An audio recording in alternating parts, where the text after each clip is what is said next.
반갑습니다. 안녕하세요. 안녕하세요. 감사합니다. LA 정신건강국에서 일하고 있는 정명아라고 합니다. 오늘 저와 함께 우리 배진양 선생님 같이 오셨는데요. 저기 있습니다. 네, 안녕하세요. 감사합니다. 박수까지 주시고 고맙습니다.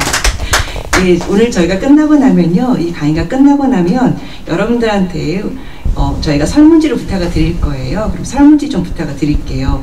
왜 설문지가 필요하냐면요, LA 정신건강국에서는요 한국 사람이 있는 게 아니겠죠. LA에는 여러 인종의 사람들이 있습니다. 그런데요, 한국인들이요 LA 정신건강국을 이용하는 것을 잘 못하고 있어요. 그러다 보니까 어떻게 할까, 예산을 짤 때 각 인종별로 이쪽 사람들은 정신적으로 어려움이 있으니까 이 정도 돈을 쓰고, 이쪽 사람들이 이렇게 쓰고. 그런데 한국인들은 어떨까요? 예산이 많을까요? 자, 우리끼리 얘기해봅시다. 예산이 많을까요? 없어요. 왜요? 한국 분들이 그만큼 정신적으로 다 건강해서 그럴까요? 아니요. 안 그렇죠. 누가 아니요 하셨어요? 아우, 정말 똑똑하십니다. 현명하세요. 왜 그럴까요? 안 가요. 왜 안 가요? 우리는요 어떤 문화가 있냐면 수치심, 이런 문화가 있어요. 그래서 정신건강에 대해서 무언가 얘기하려고 그러면 아유, 내가 스님 이렇게 절에 가서 좋은 말씀 듣고 기도하는데 내가 무슨, 이러고 안 가고요. 또 다른 종교가 있어도 마찬가지고요. 우리는 그런 거에 잘 익숙하지가 않아요. 내 감정 표현하는 거 익숙하지 않습니다. 그러다 보니까요 우리가 많이 생기는 것 중에 하나가 바로 오늘 이야기하는 바로 화병에 관련된 것이 있습니다. 자, 그래서 오늘 여러분들이요 제가 설문지를 부탁을 드린 이유는요, 설문지를 하면요 그만큼 한국 분들이 이 정도의 관심을 가지고 있구나 하면서 거기에 대해서 이게 데이터가 쌓이잖아요. 그게 필요해서 그러니까요. 여러분들 설문지에 내 이름 쓰는 거 아니니까요 좀 부탁을 드릴게요. 제가 다 외우지 못해서 컴퓨터를 보면서 하는 거 이해해 주세요. 예, 좋습니다. 자, 우리 여기에서 여러분들 한번 생각해 볼까요? 우리 친한 사람들이 있고 가족들도 있고 또 우리 스님 계시는데요. 자, 내 감정을 하루에 얼만큼이나 표현하고 사시나요? 어떠세요? 내가 기쁜 거는요 그래도 좀 얘기를 하시나요? 아니요. 예, 왜 안 그럴까요? 창피했어요. 예, 기쁜 거 얘기하는 것도 창피해서요. 그럴 수 있어요. 그쵸? 나는 이 정도 갖고, 내가 오늘 100불이 생겨서 너무 기쁜데, 누구한테 얘기하면, 그까지 100불 갖고 그래? 나는 300불 벌었어. 그럼 부끄럽잖아요. 그래서 말을 못할 수도 있을 것 같아요. 맞습니다. 또 어떤 것들이 있을까요? 내 감정 또 얘기 못할 때, 어떤 때 얘기 못하세요? 좋을 때도 말 못하고 나쁠 때도 말 못하고. 예, 좋을 때도 말 못하고 나쁠 때도 말 못해요. 왜 나쁜 거 얘기하면 그러잖아. 네가 그렇게 네 남편한테 못하는 거 보면 당연한 거 아니냐. 공감 안 하고 그래주면 내가 기분 나쁜 것도 말 못해요. 그리고 또 한국 사람 문화 중에 뭐가 있어요? 사촌이 땅을 사면 배가 아프다. 네. 왜 그런 말이 있을까요? 우리는요 그만큼 감정을 말하는데 익숙하지가 않은 그런 문화를 가지고 있습니다. 여러분들 아시죠? 그 옛날에 하는 말 중에 우리가 결혼하면 3년 동안 뭘 못한다 그런 말 있잖아요. 뭘 못해요? 3년 동안? 진짜 말도 뭐 하지 말라고 그러고 또? 기벙어리. 그렇죠. 기벙어리 하라고 그러고 또? 보지도. 예, 보지도 보는 것도 못딱 본 척. 자, 이런 말들이 왜 있어요? 감정을 그만큼 숨기라 라는 거죠. 이것만 있나요? 또 우리 남자분들은 어떠세요? 태어나서 딱 몇 번 울으래요? 3번이요. 아니 3번만 울고 어떻게 살아요? 그쵸? 그런데 이런 문화가 있습니다. 이게 한국 사람들한테 있는 문화예요. 그러다 보니까요 우리가 감정을 말하지 못하고 속에다가 꾹꾹 삼키고 누르고 그렇게 살았습니다. 그러다 보니까요 내 감정을 말 못하고 살다 보니까 생겨난 것이 무엇이다? 화병. 그렇죠. 화병도 있습니다. 이 화병이요 어디에 들어가냐면요 크게는 우울증이라고 하는데 들어갑니다. 왜 그러냐면요 여러분들 우리 지난 시간에 우울증에 대해서 우리 배 선생님도 한번 해주셨었는데 그때 없으셔서 못 들으신 분들 한 번 더 말씀을 드릴게요. 우울증은요 우리의 생각, 사고, 인지하고 그리고 신체 정상을 포함한 모든 것들이요 정신기능의 어떤 지속적인 저하로 인해서 일상생활을 하기 어려운 것이 우울증입니다. 우울증은요 그렇기 때문에 누구나 다 감기처럼 걸릴 수도 있고요 지나갈 수도 있습니다. 우울감과 우울증은 다른데요. 우울감은 그저 내가 오늘 비가 아침에 좀 왔었어요. 비가 좀 오니까 햇볕도 안 나고 기분이 우울하다. 이런 정도 오는 거는 괜찮아요. 그런데 비도 오고 나는 못 살겠다. 밥도 먹기 싫다. 오늘 대보름이라고 스님이 오면 맛있는 거 먹는다고 했는데 에휴 그것도 못 가겠다. 그래서 일상의 삶을 살 수 없다면 그것은 우울증입니다. 우울감과 우울증은 좀 달라요. 그래서요 우울증의 증상은요 두 가지 증상이 되게 중요한데 뭐냐면요 하루 종일 거의 하루 종일 이게 우울한 감정이 계속해서 지속되는 거예요. 그리고 평소 즐겨하던 일들도 못합니다. 오늘 여러분들 이렇게 일요일을 맞아서 저도 스님을 뵈러 또 기도하러 또 왔잖아요. 반에서 봤는데 이런 것들도 못 가요. 아유 몸이 힘들고 내가 사는 건 왜 사나 내가 절에 간다고 뭐가 달라지나 하면서 아무것도 할 수 없다 한다면 이것은 우울증이라고 할 수 있습니다. 이 우울증의 임상적 증상들이 여러 가지가 있는데요. 그 중에서 보면은 잠을 잘 못 자요. 또는 잠을 또 투거차게 너무 많이 자는 경우도 또 있습니다. 그리고요 자주 죽음이나 자살 생각합니다. 그리고요 심한 절망감과 슬픔을 가득 갖게 되고요. 그 다음에 좋아하는 일에도 흥미 상실해서요. 난 아이스크림 너무 먹는 거 좋아했는데 아이스크림 먹기 싫어. 내가 과일 먹는 거 너무 좋아했는데 그것도 싫고요. 손주 손녀가 와서 할머니 인사를 해도 아유 귀찮아 라고 이렇게 됩니다. 그리고 극도의 피로감이 생겨서요. 맨날 피곤해요. 아이고 머리도 아프고 허리도 아프고 등도 아프고 계속 이런 마음이 들어요. 그리고 또는요 잠을 잘 못 자는 것뿐만이 아니라 또 중요한 것이 잘 못 먹기도 해요. 그런데 반대로요 엄청 많이 먹기도 합니다. 우울증 걸린 사람들이 다 못 먹는 건 아니에요. 식욕이 갑자기 증가해서 먹는 걸로 때우려고 하는 거죠. 여러분들 그런 적 없으세요? 저도 피곤할 때 되면 단 거 괜히 땡기거든요. 그런 것처럼 우울증이 있으면 뭔가 먹는 걸로 하는 보상심리도 있습니다. 그리고 집중하기 어려운 게 있어요. 그리고 우울증 증상 중에 하나가 바로 오늘 이야기하려는 바로 이것이 있는데요. 느닷없이 막 눈물이 나요. 그리고 느닷없이 화가 분노가 확 치밀어 올라요. 이것이 우울증 증상 중에 하나입니다. 그래서요 우울증은요 그냥 힘이 없어서 다운돼서 가만히 있는 것이 아니라 느닷없는 분노가 치밀어 오르고 화가 날 때 이것을 따로 한국 사람들은 뭐라고 이야기한다?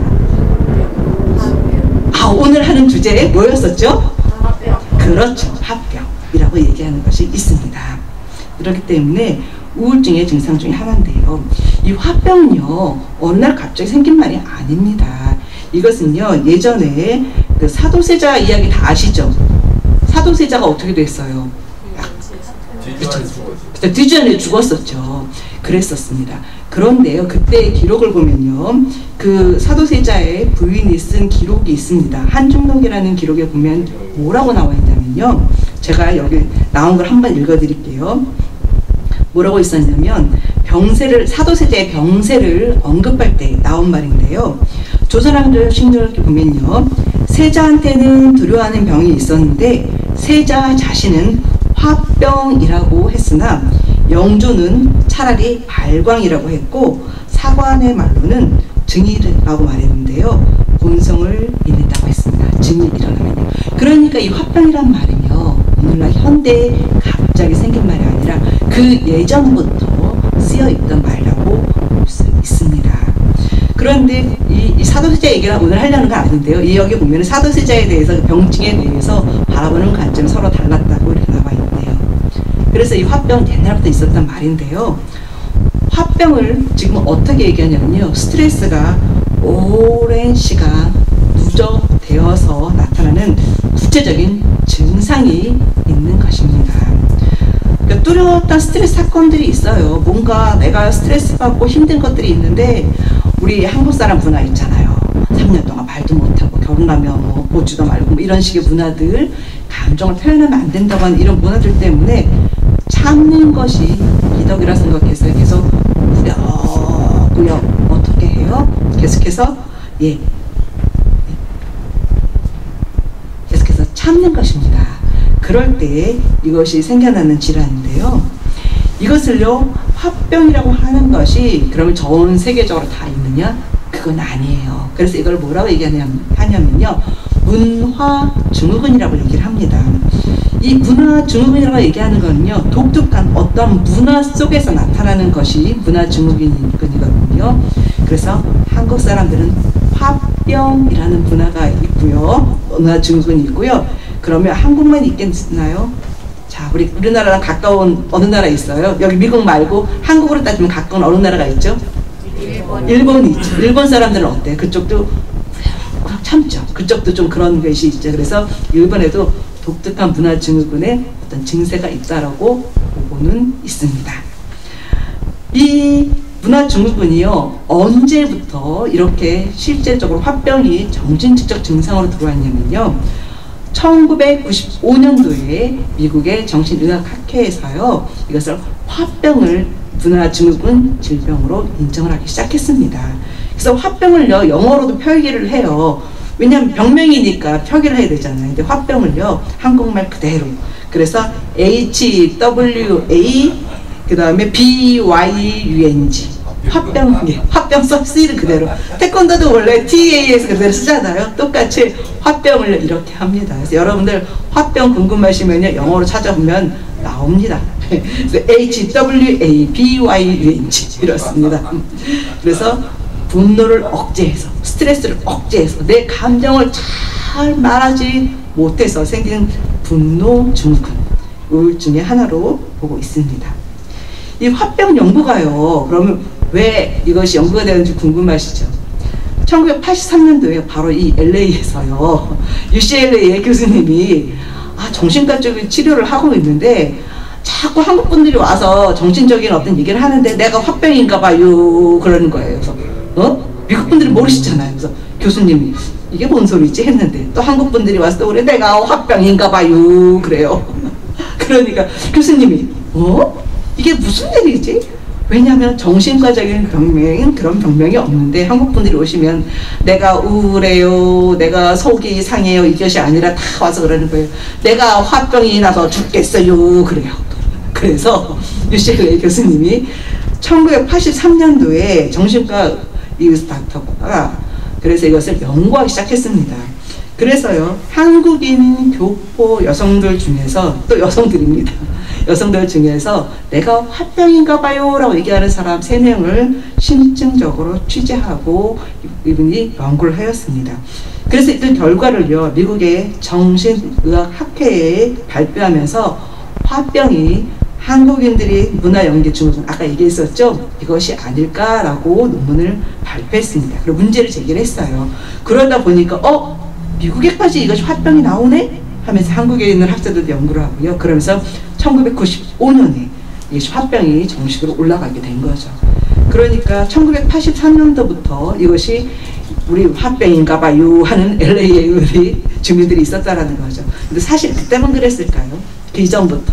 여러분들 아까 나왔다시피 그 조선왕조실록에도 나왔다시피 화병이란 말이 예전부터 한국인들에게는 있었습니다. 그렇다면 이 화병의 유발 요인이 뭘까요? 우리 저 멀리 한번 생각을 해볼까요? 아까 우리 사도세자 이야기를 했었는데 사도세자가 그 당시에 아버지가 없었죠. 그리고 할아버지한테 어떻게 됐을까? 아버지가 없고 할아버지 아니요. 사도세자 죄송합니다.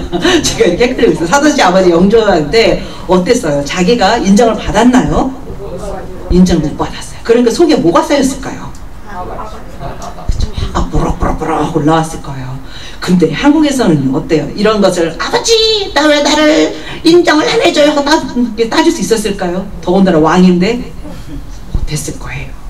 그러다 보니까 스트레스를 받았겠죠. 심리적 압박감이 있었겠죠. 이것이 바로 화병의 유발 요인입니다. 스트레스와 심리적 압박감, 이것이 첫 번째 요인이고요. 두 번째는요, 한국 특유의 문화적 배경이 있습니다. 여러분들 아까 우리 얘기했었죠? 우리가 감정 표현하면요, 사람들이 아유 사람이 그리 가벼워서 어디다 써 합니다. 우리 감정 표현 잘 못해요. 그런 문화 속에 살았습니다. 한국 사람들이 그런데도 또 유교적인 어떤 그런 것들도 있어서 또 어떤 일이 있었어요. 뭐 누가 돌아가셨다나 그럴 때는 또 어떻게 돼요? 내가 싫거나 좋거나 상관이 없어. 그 사람이, 그 아빠가 아주 그냥 못된 사람이었고 나를 학대를 했었어도 어떻게 해야 됐을까요? 소리를 질러서 목을 물어서 곡을 해야 되죠. 아이고 아이고 하면서요. 내 감정과는 다른 표현을 해야만 할 때도 있었습니다. 이런 억압된 감정 또는 감정을 내가 원하지 않지만 다르게 표현해야 되는 어떤 이런 감정 표현들이요, 서투르게 나와야 되는 이런 모든 것들이 합쳐져서 한국 특유의 문화적 배경이 화병의 두 번째 원인입니다. 그 다음에 화병의 불안 요일이 또 세 번째가 있는데요. 아까 처음에 얘기했었죠. 우울감, 우울증 얘기했었죠. 그리고요, 불안감, 이런 것들이 있을 때, 그리고 잠을 잘 못 자는 어떤 이런 모든 것이 우울과 불안에 들어가는데요. 이런 것이 있을 때 화병이 됩니다. 다시 한번 말씀드릴게요. 화병의 유발 요인은 세 가지인데요. 첫 번째가 스트레스와 심리적 압박감, 불안감들이 있을 때 그렇고요. 두 번째는 한국인 특유의 문화적 배경이 있을 때 그렇습니다. 세 번째가 우울, 불안이 있을 때 그렇습니다. 그래서 이 화병은요, 한국 사람들에만 있는 거예요. 한국 사람들에게만 있는 문화에 연계된 것이기 때문에 그렇습니다. 화병의 유병률을 보면요, 아까 선생님 얘기하셨잖아요. 여성들에게 많다. 맞습니다. 이 화병은요, 한 4% 내지 5% 정도가 걸린다고 합니다. 그러니까 인구 100명이 있다고 한다면 그 중에 4~5명 정도는 화병이 있다라고 본다는 거예요. 주로 연령대가 어떻게 되냐면요, 40, 50대 여성들한테 많습니다. 이 40, 50대 여성들한테 많은 이유는요, 아마도 집안에서 억눌려지는 가부장적인 문화 속에서 있었기 때문에 그런 게 아닌가라고 생각하고 있습니다. 이것이 한국의 문화적 특성 때문에 그런 거죠. 그래서 이 발병 초기에는요, 처음에는 화가 나고요. 아까 우울증이 나왔었죠. 화가 나고 분노가 나고 억울하고 뭔가 분해요. 그런데 이것을 말을 잘 못해요. 누구한테는 말하겠어요. 내가 맨날 자식들이라고 내가 밥 차려 놓으면 엄마 안 먹어 그리고 휙 나가버리질 않나. 내가 맛있게 밥 차리는 우리 남편 하는 소리가 에고 밥이 뭐가 풀떼기만 있어. 에고 오늘 절에 가는 날도 아닌데 라고 하면서 그렇게 하고, 그러면 내 마음속에 계속 이것이 쌓이는 거죠. 그래서 이거 점차 불안, 분노, 우울, 초조, 허망함, 내가 왜 살아야 하나 하면 의욕이 쭉 꺾이는 흥미상실들이 생겨나는 이런 것들을 변화하면서 우울증하고 점점점 겹쳐지게 됩니다. 그래서 화병의 경과기가 있는데요. 크게 이게 나누는데요. 4단계로 나눠요. 처음이 분노기예요. 화를 직면했어요. 뭔가 화나는 상황이 딱 있어요. 그럴 때 화가 치밀어 올라요. 욱 올라오는데 분노할 수 있을까요? 분노하기도 하지만 분노하지 못할 때도 있습니다. 자, 그 다음에 갈등을 겪어요. 고민이 많고 불안하고 잠도 잘 못 자겠고, 그리고 뭔가 누가 얘기하면 깜짝 놀라기도 해요. 그리고 정신적으로 어떤 증상들이 생기는 때가 갈등기입니다. 그 다음에는요, 체념을 해요. 스트레스를 억제하고 참는 생활을 지속합니다. 그러면서 쑥 뭔가 올라올 때마다 소리를 한번 꽉 질러서 화는 내지만, 그렇다고 해서 스트레스가 없어지는 건 아니에요. 근본적 원인이 없어지는 게 아니기 때문에 그렇습니다. 그러다 보니까 머리도 아프고 배도 아프고, 우리 드라마 보면 제일 많이 나오는 게 뭐예요? 스트레스 받으면요, 신승을 하나 딱 하고서 어디 가서 눕잖아요. 이게 증상으로 나타나는 거죠. 몸으로 화병이 나 죽겠고 속상해 죽겠는데, 왜 드라마 보면 그러잖아요. 아들이 꼭 반대하는 결혼하잖아요. 그러면 머리 딱 싸매고 눕잖아요. 그죠? 이것이 화병의 증상인 거죠. 이것이 그러면서 우울한 기분에 빠져드는 것이 체념기입니다. 그 다음에 증상기예요. 오랫동안 억울하고 분노하던 이런 속상한 것을 그냥 꾸역꾸역 하다 보니까요, 우울함감, 불안감이 생기고요. 그래서 화병이 신체 증상이 뚜렷하게 나타납니다. 이때 지금 40대, 아까 50대, 60대 해서 여성들한테 화병이 많다고 그랬잖아요. 근데 요즘은요 어떨 것 같으세요? 팬데믹도 생기고 막 이랬었는데 이 화병이 지금도 우리 40, 50대, 60대 여성들한테만 많을까요? 여러분 생각은 어떠세요? 남자 네. 70대도 많아요. 맞아요. 70대도 많고요. 남자들한테도 나타나고 있습니다. 이 문화증후군이라고 해서 예전엔 여성들만 있다고 생각을 했었는데요. 연구를 해보니까요. 이제는 안 그래요. 그래서 요즘 한국에서는요. 30, 40대 직장인들 중에서요. 5명 중에 4명 정도가 직장생활 중에 화병을 앓은 경험이 있다는 연구 결과도 있습니다. 5명 중에 4명이니까 상당히 높아요. 이게 왜 그럴까요? 요즘에 뭐 5, 6도 막 이런 말 있는 거 여러분 아세요? 미국 사시니까 잘 모르시나요? 50대에 뭐 회사를 다니면 도둑이다 해서 5, 6도라는 그런 말도 있대요. 이러다 보니까 직장생활하기 힘들잖아요. 젊은 남자들도 이게 생긴다고 하고요. 화병은 이제는 감정뿐만이 아니라 고용불안, 그리고 팬데믹 때 사실 직장을 잃으신 분들 많았었잖아요. 고용불안 같은 것들, 사업 실패, 하던 장사도 잘 안 되고 힘든 것도 많았었죠. 그리고 불확실한 미래에 대한 불안감까지 겹쳐서요. 스트레스가 다양하게 쌓여서 지금 나타나고 있다고 보고 있습니다. 그래서 한국인 전체 인구 중에 4에서 5% 정도가 화병이 있지 않을까라고 지금 보고 있습니다. 그렇다면 미국에 있는 우리는 어떨까요? 이건 한국 사람들이고 미국 사람들은 안 그렇다라고 생각하시나요? 어떠세요? 미국 사람들은 화병은 안 걸릴까요? 미국에 있는 한국 사람들은요? 미국 사람도 마찬가지죠. 그렇죠. 미국에 사는 한국 사람들도 마찬가지입니다. 그러니까 정신과 가서 내가 화병 걸렸나 봐요 하니까 화병이 미국 의사들이 연구를 해서 나온 거잖아요. 그렇죠? 예, 미국에 살고 있는 한국 사람들도 마찬가지입니다. 그래서 어떤 증상들이 있냐면요. 정신적으로요. 감정적으로 증상들이 있는데 불면, 기억력 감퇴, 공허함, 집중력 저하, 신경과민, 우울, 분노, 근심, 걱정, 인내 부족, 불안감 이런 게 계속 있고요. 억울하고 분한 감정들이 꾸역꾸역 쌓여 있고요. 그러다 보니까 신체적 증상이 나타납니다. 여러분들 아시죠? 몸과 마음은 같이 연결되어 있다는 말 아시죠? 그러다 보니까 신체적 증상이 나타나는데 가장 많이 나타나는 게 두통이고요. 그리고 상열감이라고 하는데요. 상열감이 뭐냐면요. 열이 가슴이나 머리에 이것이 푹 쌓여갖고 뜨거운 것이 불구덩이가 뱃속에서 쭉 끓어오른다. 이런 표현 들어본 적 있으시죠? 바로 이 상열감이 화병의 대표적인 증상입니다. 그래서 뭔가 뜨거운 것이 저 밑에서부터 끓어오르는 이 요강 같은 이런 것들이 이것이 잘 안 되다 보니까 말을 못하다 보니까 입이 자꾸 좀 착 마르는 그런 것도 있고요. 가슴이 바닥바닥바닥 뛰어요. 그 다음에 목이나 가슴에 뭔가 응어리가 져서 왜 그러잖아요. 아이고 답답해 죽겠어. 이것이 왜 그러냐 하면 상열감이라 하는 것들이 이것이 꽉 막혀 있어서 그렇습니다. 아마 한의원 가시는 분들 또 한의원 하시는 분들 그런 얘기 하실 거예요. 뭔가 막혀 있다라는 것. 이런 것이 있습니다. 그 다음에 한숨을 자꾸 하고 쉬고요. 식욕불이 생기고요. 소화불량, 만성피로 이런 게 생기는데요. 화병이 분노로 변출된다고 그랬잖아요. 분노로 나옵니다. 그럴 때는요. 과격한 행동을 해요. 그래서 왜 이러잖아요. 이 마누라가 평소에 안 그랬는데 이 사람이 갑자기 변했다.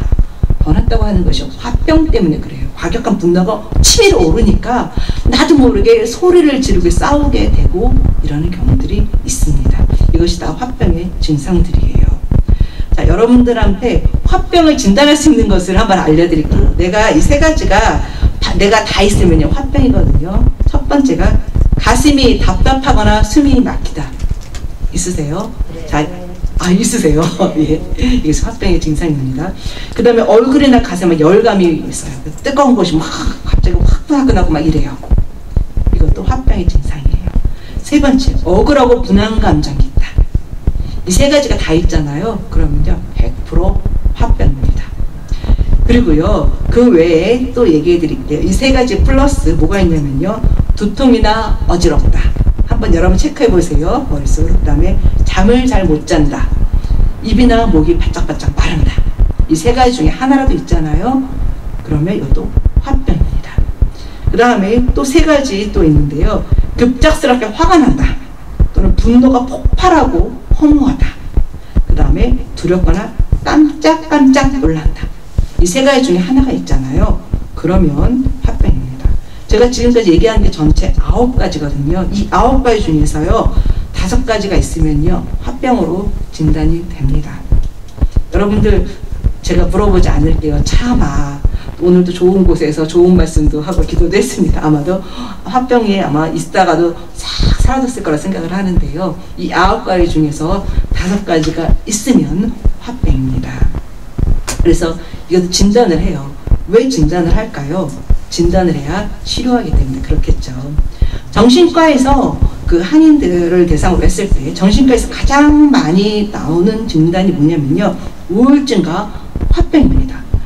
그래서 이 우울증 속에 화병하고 같은 증상이 되게 똑같은 게 많은데요. 단지 다른 것이 하나가 있다고 한다면 우울증은 죽음에 대한 생각이 있고요. 화병은 죽음에 대한 생각까지는 없어요. 아유 내가 못 살겠슈! 라고 하지만 죽으러 가겠다고까지는 하지 않아요. 그 다음에 우울증은 막 열감이 뜨거운 게 솟아오르진 않아요. 화병은 뜨거운 게 막 솟아오르는 열감이 있어요. 이것이 차이가 있습니다. 불면, 불안이나 허무한 느낌은 우울증에 똑같이 있고요. 그래서 우울증 속에 화병이 겹쳐지는 경우가 굉장히 많아요. 그리고 이 다른 질병하고 연관성들이 있는데요. 화병을 가진 사람들의 40에서 60% 정도가 우울증, 지금 말씀드렸죠. 우울증하고 굉장히 많이 겹치기 때문에 우울증의 하나로 보는 견해도 있습니다. 그 다음 화병 걸린 사람들의 20%는요. 공황장애 같은 불안장애가 있습니다. 여러분들 공황장애가 뭔지 아시죠? 패닉 어택이라고 해서 내가 어느 날 길을 걸어가다 갑자기 가슴이 하면서 쓰러지는 기도 하고, 왜 드라마 보면은 왜 잘생긴 실장님이 엘리베이터 탁 타면 어떻게 돼요? 엘리베이터 못 타는 경우들도 있잖아요. 공황장애라고 하죠. 이런 패닉 어택들, 이런 것들이 있습니다. 그리고 순수한 화병은요, 한 20-30% 정도가 순수한 화병인데요. 대체적으로 화병은 우울감이나 불안장애하고 굉장히 많은 연관이 있습니다. 그렇다면 화병은요, 어떤 사람들이 잘 걸릴까요? 어떤 사람들이 잘 걸릴까요? 내성적인 사람. 맞아요. 내성적인 사람. 예. 또 어떤 사람이 잘 걸릴까요? 소심한 사람. 네? 소심한 사람. 맞아요. 소심한 사람들. 예, 그래요. 내성적이고 소심한 사람 잘 걸리는데요. 이런 사람들이 걸려요. 책임감이 강한 사람들. 그 다음에 양심적이고 감정을 억제하는 사람들이요. 왜냐하면 내가 책임감이 강하다 보니까 이 일을 꼭 해야 되는데 상황이 못할 때도 있잖아요. 근데 그것이 다 표출을 못하는 거예요. 내가 소심하기도 하고 또 그러면요. 그리고 양심적일 때, 양심적인 내가 이런 것은 다 지키면서 차선 하나 지켜가면서 모든 걸 지켜가면서 사는데 주위 사람들을 다 안 지키잖아요. 그럴 때도 저 사람들 왜 안 지키지 하면서 속에만 가지고 있다 보니까 화병이 생깁니다. 근데 이것을 또 어떤 사람들이 또 걸리냐면요. 쉽게 화를 내거나 화를 쌓아두는 사람들도 걸립니다. 쉽게 화를 낸다라고 하는 거는 속에 뭔가 치밀어오는 게 굉장히 많다는 거거든요. 이런 사람들도 걸립니다. 그래서 화병이 잘 걸리는 사람들의 유형이 따로 있어요. 즉 화병에 안 걸리려고 하면요. 내 감정을 잘 알고 잘 얘기하면 잘 안 걸린다는 그런 이야기이기도 합니다. 그렇다면 화병에 걸린 사람들은 치료와 관리를 어떻게 하면 좋을까요? 첫 번째는요, 신체 증상을 먼저 치료를 해요. 왜냐하면 불면증이라든가 잠을 잘 못 잔다거나 열감이 올라오거나 하면 스트레스 때문에 두통이라든가 이런 것이 많기 때문에 먼저 신체 증상을 먼저 치료를 해요. 그러고 난 다음에는요, 상담 같은 것들을 합니다. 그래서 테라피를 받으면서요, 갈등을 해결하는 훈련을 합니다. 이것이 내 속에 있는 갈등을 해결하지 못하기 때문에 생기는 거기 때문에 갈등을 해결하는 훈련을 해요. 그 다음에 좋은 방법이 뭐가 있냐면요. 우리 스님도 이렇게 여러분들에게 많이 좋은 말씀 해주시지만요. 그런 말씀하면서 아마 명상 같은 것들도 아마 많이 얘기하실 것 같아요. 명상이요. 사실은요. 여기에 굉장히 많은 도움을 줍니다. 그렇기 때문에 이것을 하는 게 되게 좋고요. 그 다음에 감정일기라는 것이 있어요. 감정일기는 뭐냐면요. 매일매일은 내 감정을 일기를 쓰듯이 해보는 거예요. 그러면서 그것이 왜 그런지를 쓰는 거예요. 자, 예를 들자면 이런 거죠. 내가 오늘 아침에 여기 절에 오기 위해서 일찍 일어나서 준비를 하고 있는데 남편을 깨워서 같이 가자고 했는데 남편이 5번을 깨웠는데도 안 일어났다. 그래서 나는 정말 속상했다. 이런 식의 것을 쓰는 거예요. 왜 속상했을까요? 나는 늦게 오고 싶지 않은데 남편이 5번이나 깨웠는데도 안 일어나니까 지각을 해서 나는 그래서 속상했다. 이렇게 쓰는 거예요. 이렇게 감정일기를 하나씩 하나씩 쓰다 보면요. 내가 뭐 때문에 화가 나는지, 그래서 내가 이것이 어떻게 하면 안 되는지를 알게 됩니다. 그래서요, 화병이 가장 좋은 것 중에 하나는요, 내 감정을 표현하는데 그것은 막 사람들한테 표현할 수는 없잖아요. 그러니까 감정 일기를 쓰는 것이 굉장히 도움이 됩니다. 그리고 또 하나는요, 스트레스를 해소할 수 있는 뭔가를 하는 게 좋은데요, 신체적인 활동을 하는 것이 굉장히 도움이 됩니다. 운동을 하는 것들도 도움이 되고요, 어떤 자기개발, 취미생활 하는 것도 굉장히 도움이 됩니다. 그리고 화병 예방을 할 수 있는 것이 있는데요, 아까 얘기했듯이 명상한다거나 등산을 한다거나 어떤 신체활동, 그리고 나한테 맞는 취미생활을 하는데, 어떤 여러분들은 화초 가꾸기를 해도 좋고요, 어쩌면 내가 집에서 음악 좋아하면요 막 노래를 부르면서 내 속에 있는 쌓여있는 것을 해소하는 것도 굉장히 도움이 됩니다. 그런데 아시죠? 화병이 나서 내가 속이 답답해 죽겠다고 해서 이것을 술로 풀려고 하면 안 됩니다. 음주 안 되고요, 흡연 이런 것은 더욱더 화병이 좋지 않습니다. 우울감만 더하게 할 뿐이에요. 그리고 또 요즘 한인사회에 가장 문제가 되는 것들 중에 하나가 마약, 아시죠? 요즘 마약 사용해서 뭐 죽었다라는 경우 좀 많이 보잖아요. 펜타닐이라고 하는 마약이 있습니다. 0.02mg. 눈에 보이지도 않아요. 연필심 끝에 이렇게 살짝, 샤프심 끝에 살짝 해서 놓을 수 있는 그 정도 양이잖아요. 그 정도 양이면 사람이 죽어요. 근데 그것을요, 사람들이 기분이 좋아진다고 해서 쓰는 경우들이 있는데, 여러분들 절대로 그런 일이 없도록, 여러분들 뭐 스트레스 해소에 도움이 된다, 살 빠지는 약이라고 해서 둔갑을 해서 지금 쓰여진다고 하니까요, 여러분들 그런 것들을 하지 않아야 되겠죠. 가장 좋은 거는요, 화병에 걸리지 않는 가장 좋은 방법은 첫 번째도 내 감정을, 두 번째도 내 감정을, 세 번째도 내 감정을 잘 이해하고 건전한 방법으로 표현하는 것이 화병 예방에 도움이 됩니다. 여러분들 주위에서 옆에 있는 사람들 한번 봐주실래요? 내 주위에는 옆에 있는 우리 스님들 계시고, 옆에 사람 한번 봐주세요. 뒤에 사람도 한번 봐주시고요. 자, 그 사람의 얼굴이 지금 어떻게 보이시나요? 네. 즐거워 보여요. 네, 좋습니다. 자, 여러분 상대방의 감정을 한번 읽어줄 말을 해볼까요? 우리 스님 얼굴 정말 편안해 보이십니다. 네, 이렇게. 자, 여러분도 한번 해보세요. 옆에 사람한테요. 네, 좋습니다. 네, 자, 그 말을 들었으니까 상대방도 대답을 해줘야 되죠. 아유, 기분이 어떻다고 한번 얘기를 해주세요. 나는 기분이 좋습니다. 예, 그렇죠. 좋습니다. 그렇죠.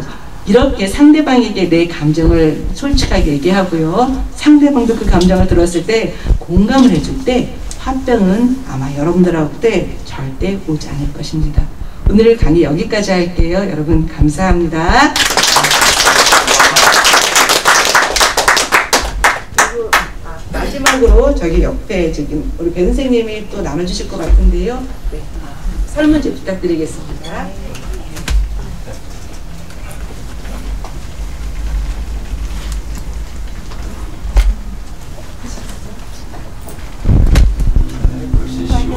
네, 감사합니다. 아니, 질문을 안 받았네요. 혹시 질문 있으시면. 골반도 나눠드릴게요. 같이. 하나 더 주세요.